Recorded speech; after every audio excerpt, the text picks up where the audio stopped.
So here we have the Fiat 500 on a 65 plate. I'm going to start off by showing you around the outside of the car, and then we'll hop in and run through some controls on the inside. From the outside you can see it's a 3-door car with alloy wheels. We're going to start off inside the boot area first of all. As we approach the back of the car, you can see we have reversing sensors, plenty of boot space as well, along with that 50-50 split folding rear seat, should you wish to increase this space even further again. Okay, so we're just going to work our way back around to the front of the car, and then we'll hop in and run through some of the controls from there. Now that we've done a full circle of it though, you can see it's in fantastic condition the whole way round. Just briefly before we climb in, I think it's well worth seeing the interior from this exterior point of view. There's plenty to run through on the dashboard, so let's hop in and we'll do that now. Okay, now that we're inside the car, we're going to start with the dials. We have the white outer ring, which is your speedometer, your rev counter within that, and then in the centre the main trip computer section, which includes the total miles for the car. They are 49,158. We have the fuel gauge and coolant temperature gauge there as well. If we back out to the steering wheel, stereo controls and phone controls available on here, and over in the centre the stereo itself. So there's a number of ways you can listen to music. The radio, of course, AM, DAB and FM radio. Every push of the radio button will give you a different wave band, as you can see.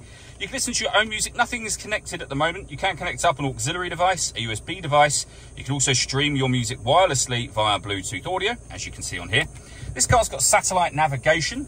Really easy system to use. Full colour display there, as you can see. And it's powered by TomTom, so yeah, it's a really decent and very easy system. Pairing your phone is easy as well. Just hit the phone button and follow the instructions on screen. Below that, we have the city button to make the power steering lighter, our hazard warning lights, front and rear fog lights, and then the air conditioning. So you can adjust the temperature, fan speed, and the direction the air is being distributed in once it enters the car. When you're happy with those settings, your air conditioning is on at the minute, so that's off, back on again. You can also, if you wish to, recirculate the air that's in the car. That's a great way of heating it up or cooling it down quickly, depending on the temperature you've set here. You can then, if you wish to, bring in fresh air from outside of the car as well.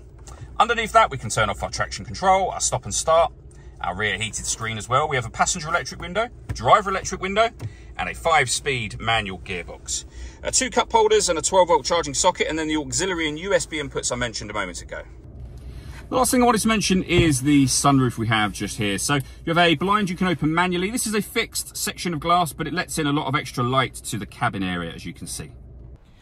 All that leaves me to say is thank you for taking the time to watch this video. If you'd like to come and see the car for yourself and have a test drive, please feel free to give us a call here at Glenbourne's. We'd love to hear from you soon.